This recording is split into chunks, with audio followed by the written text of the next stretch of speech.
বাচ্চার জন্য যে কবর, দড়ির জন্য সেই কবর, কবর কিন্তু কাউকে ছাড়বে না।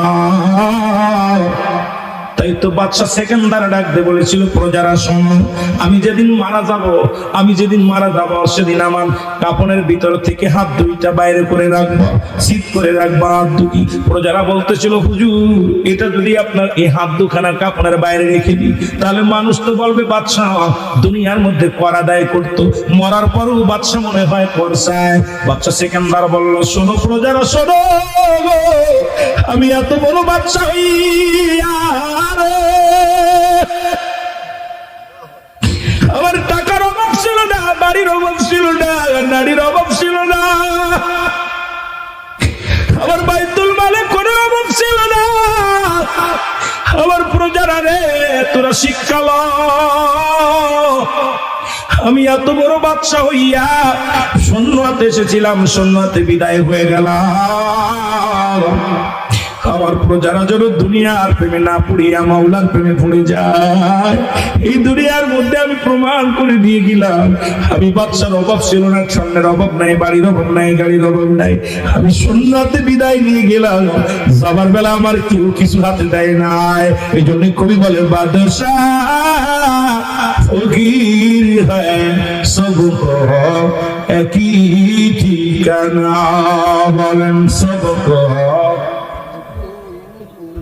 আমার ভাইরা, আমার বন্ধুরা, আমার এক নম্বর হলো মরণ, নমরুদ, ফিরাউন, কারণ যারা দুনিয়ার মধ্যে খোদাই দাবি করেছিল, কেউ দুনিয়ার মধ্যে নাই। আপনিও থাকবেন না, আমিও থাকবো না রে মুসলমান। আজকে কার জন্য সুদ খাও, কার জন্য ঘুষ খাও, কার জন্য জিনা করো, কার জন্য ব্যভিচার করো, কার জন্য আজকে বাড়ি গাড়ি করলা। দুনিয়ার সম্পদ খাবে লোকে, তোমার দেহটা খাবে পোকে। দুনিয়ার সব কিছু ভাগ নেবে ছেলেরা, দুনিয়ার সম্পদের ভাগ নিবে, বাড়ির ভাগ নিবে, গাড়ির ভাগ নিবে। বাপের ভাগটা বিবি নিবে না, বাপের ভাগটা ছেলে নিবে না, বাপের ভাগটা আপনার স্ত্রী নিবে না, বাপের ভাগটা আপনার কোনো বন্ধু নেবে না। ঠিকই সম্পদের ভাগ সবাই টানাটানি করে নিবে, কিন্তু মরার পরে একবার মরে দেখেন রে মুসলমান, আপনার পাপের ভাগটা কোনো ভাই বন্ধু কেউ ভাগ নিবে না। এই দুনিয়ার সম্পদ করে তোলেন, এই সম্পদ খাবে লোকে, আপনার দেহ খাবে পোকে। এমন দেহ গঠন করেন ও মুসলমান, শুনলেন, আপনি মৃত্যুর পরে জড় আল্লাহ তাআলা আপনার এই দেহখানা পোকামা করে দিয়ে না খাওয়ায়, ওই 28 বছর পরে লাশ পাওয়া গেল কোথায়? কুমিল্লার জমিনে। তার কাপড়ের কাপড় পচে নাই, গায়ের একটা পশমের ক্ষতি হয় নাই। যেমন লাশ কবরে রাখা হয়েছিল, ঠিক সামনে এসে তার ছেলেকে জিজ্ঞাসা হলো, ছেলে বললেন, আমার বাবা জান তাহাজ্জুদের নামাজ কোনোদিন কাজা দেয় না, আমার আব্বা জান ফজরের নামাজ পড়ে সালাত আদায় করে সব মানুষ চলে যেত মসজিদে বয়া বয়া কোরআন শরীফ তেলাওয়াত করত।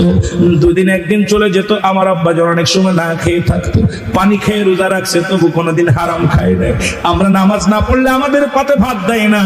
আমার আব্বা জান এত আমলদারি ছিল, এত পরেশগার মানুষ ছিল।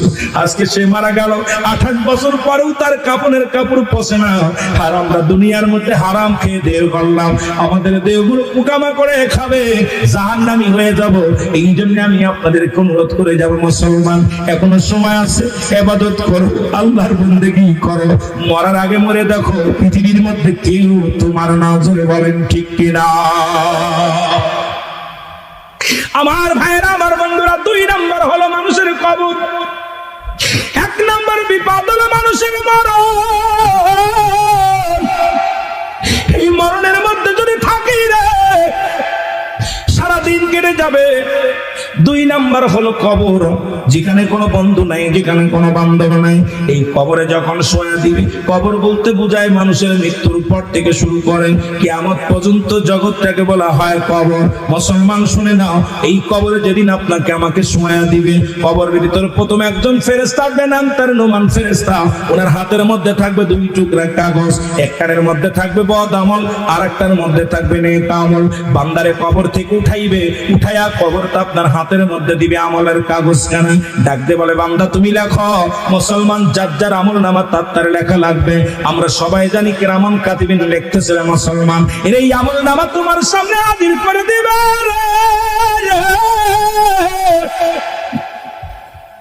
যার যার আমল নামা তার লেখা লাগবে গো। বান্দার হাতের মধ্যে যখন কাগজ খানা দিয়া দিবে, বান্দা বলবে ও ফেরেশতা আমি লিখবো, আমি কলম পাবো কই? বলবে বান্দা কলম তোমার ডান হাতের শাহাদাত আঙ্গুল মুবারক। আমি আপনাদের করজোরে দাবি করে যাব, এই হাতে আর সুন লাগাবেন না, এই হাতটা বড় দামি। এই হাত দিয়া চন্ড দ্বিখণ্ডিত করেছিল রাহমাতুল লিল আলামিন। এই আঙ্গুল দিয়া মুসলমান কবরের ভিতরে তোমার আমলনামাটা লেখা লাগবে। এই আঙ্গুলে তুমি সুন জড়াইও না, এই আঙ্গুলটারে পবিত্র রাখো, আঙ্গুল দিয়ে অন্যায় করো না রে মুসলমান। বান্দারে তোমার এই শাহাদাত আঙ্গুল মুবারক হবে তোমার কলম। ডাকতে বলে বান্দা আমি কলম পালাম, কালি পাবো কই? বলে কালি বলো তোমার মুখের থুতু মুবারক। বান্দার মুখের থুতু মুবারক হবে কালি। আজ থেকে তোদের পায়ে ধরে বলি আর মুখ দিয়া বিড়ি টানিস না, আর এই মুখ দিয়ে গাঁজা খাস না, এই মুখ দিয়ে কাউকে কষ্ট দিস না, এই মুখের ভিতরে আরাম কিছু ঢুকাস না রে বান্দা। এই মুখ দিয়া জিকির কর আমার আল্লাহ, এই মুখ দিয়া মাওলারে ডাক, এই মুখ দিয়া নবীর দুরূদ পড়। কারণ এই মুখটা যদি পবিত্র রাখতে পারো, আমার নবী তো নিজেই আদা করেছে। এ ভাইরা আমার, বন্ধুরা আমার, শুনে নাও, পৃথিবীর মধ্যে আসার সিরিয়াল আছে, যার কোন সিরিয়াল নাই। আছে পৃথিবীর মধ্যে আসার একটা সিরিয়াল আছে, যার কোন সিরিয়াল নাই। মুসা আলাইহিস সালাম লাঠি দিয়া পাহাড়ের মধ্যে বাড়ি মারলেন। বাড়িটা যখন মেরে দিছে, সঙ্গে সঙ্গে পাহাড়ের মধ্য থেকে একটা নদী, পানি, বিশাল একটা নদী দেখতে পাইলেন। মুসা নবী বলে আল্লাহ কি আশ্চর্যজনক, এই পাহাড়ের মধ্যে তুমি পানি লুকায় রাখছো, পাহাড়ের মধ্যে বিশাল নদী। আল্লাহ একই দেখলাম আমি। আমার আল্লাহ কয় মুসারে পানির মধ্যে আর একটা বাড়ি মারো। পানির মধ্যে আর একটা বাড়ি মারলেন মুসা আলাইহিস সালাম। বাড়ি যখন মেরে দিলেন, দেখতে পাইলেন বিশাল একটা পাথর, পানির মধ্যে বিশাল একটা পাথর ভেসে আসে। আবার আল্লাহ বলে মুসারে এবার তুমি কি দেখলা? বলে আল্লাহ আশ্চর্যজনক, পাহাড়ের মধ্যে বিশাল একটা, পানির মধ্যে বিশাল একটা পাথর দেখতে পায়। আমার আল্লাহ কয় মুসারে ওই পাথরের মধ্যে আর একটা বাড়ি মারো। পাথরের মধ্যে যখন লাঠি দিয়ে আর একটা বাড়ি মারছে, সঙ্গে সঙ্গে পাথরটা দ্বিখণ্ডিত হয়ে গেছে। ভিতর থেকে দেখলো, ভিতর থেকে একটা হরিণ তার মুখের মধ্যে তাজা ঘাস নিয়ে দাঁড়ায় আছে। জোরে জোরে চিল্লায় বলা যাবে না মারহাবা। আল্লাহ তুমি রিজিক দাতা, নাম তাই রাযাক, সব প্রাণীকে দাও গো রুজি, দাও তাই খরচ। তোমার তরিফ তোমার গানে জেগে ওঠে করবে আমি।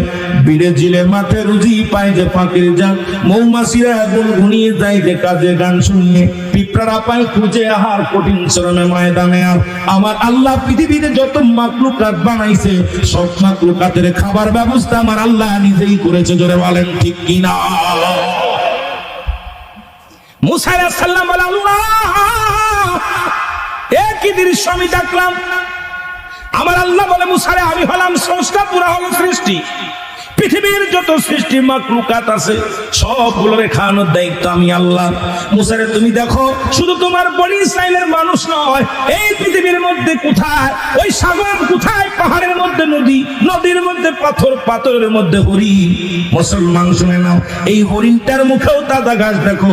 ইয়া দ্বারা কি তুমি বুঝতে পারো না, সমস্ত মাকলুকাতকে আমি আল্লাহ যেখানে যে হালাতে আছে, সেই হালাতে আমি আল্লাহ খাবারের ব্যবস্থা করে দিই। জোরে বলেন মারহাবা।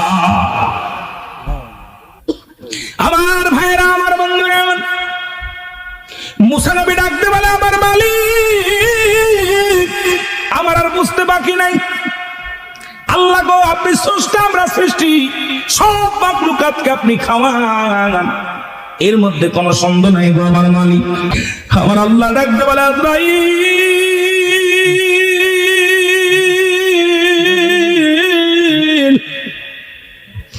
জলদি যাও, জলদি যাও, আমার ইদ্রিসকে জানায়। আজরাইল সাল্লাম হযরত ইদ্রিস আলাইহিস সালামের কাছে হাজির হয়ে গেল। ইদ্রিস আলাইহিস সালাম আজরাইল আমার রূহটা তুমি কেমনে বাইর করেছিলে বলো? বলে হুজুর গো, এই পৃথিবীর মধ্যে আমি এত বড় দানব,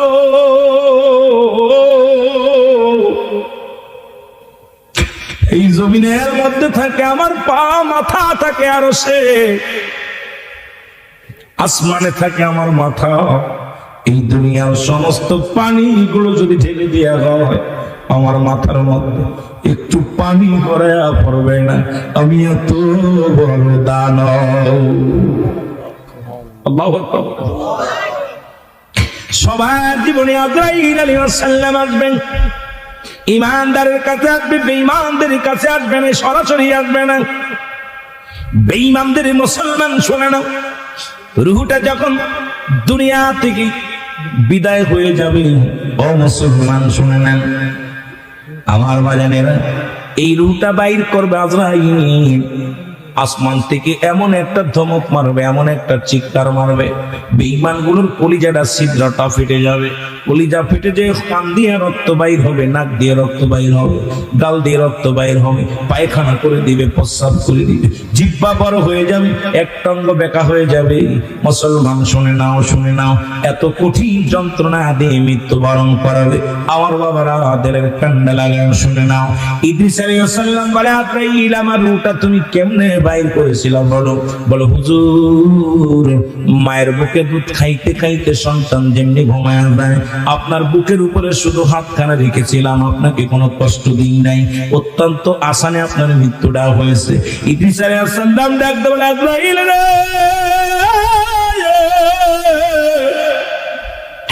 এই সহজ মৃত্যু যদি এত কঠিন হয় রে আজরাইল, যাদের রূহ দিয়া সমাজের পোশাক পায়খানা করে দিবে, যাদের জিহ্বা বড় হয়ে যাবে আজরাইল, তাদেরকে তুমি কত কষ্ট দিবে আজরাইল। আমার ভাইরা, আমার বন্ধুরা, আমার শুই না আল্লাহ, এত সহজ মৃত্যু যদি এত কঠিন হয় রে আল্লাহ, তুমি কঠিন মৃত্যুটা কত কঠিন দিবার আল্লাহ। আল্লাহ আল্লাহ, আমাদের মরণটা তুমি সহজ করে দিও। জোরে জোরে চিল্লায় বলা যাবেন আল্লাহু আকবার। এই দুনিয়ায় কত বছর বাঁচবা? 80 বছর, 50 বছর, 100 বছর, 200 বছর, 100 বছর, 1000 বছর বাঁচবা। হযরত মূসা আলাইহিস সালামের কাছে আজরাইল আগমন করছে গো।